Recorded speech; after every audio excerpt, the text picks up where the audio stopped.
محمد عزاز قصة ميكانيكي صنع مروحية ببيته الكائن ببلدية وادي الماء غرب ولاية بتراء. 2011 ديسيدي غاد بدير وبربي ان شاء الله بدير التوغيد هما اموك الطوف تلاهم غير تسقلي الحوايج جايه، ومن بعد بدير تسمى ينوب رب العالمين سي الانترنت، نبدا نتحواس في لي زانجينير تبع مليح ايغور سيكورسكي داروسي. مروحية كل مكوناتها ما عدا المحرك من صنع محلي 100%. اكس الموتور فولكسفاجن وليش ديال الجزائر فولكسفاجن، الباقي كلش صنع محلي 100%، صنع وادلمي صنع باتني.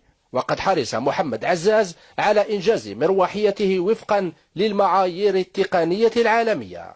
الكمبيوتر ماكش تاتشي خدمت في لي نورم، يعني تاتشي نعول يعني ما شاء الله التكار والتوكير ماكش كونت لي زي لي كونت صح، لازم الديمارايد السيايا حتى ما يكر الموتور، نيغ ما وليش طابلو دسوكوله تندير ديمارايد السيايا حتى ما يكر الموتور. اليوم يوجه هذا المخترع نداء للجهات الوصية للسماح له بالتحليق بطائرته المروحية. شي نتراجع مثلا السلطات هذه ليه ويعطيونا مثلا اوتوريزاسيون، وانت نجم شي نكثايا مفوضه من هبه ودباق سكر الطارود ممكن في حد.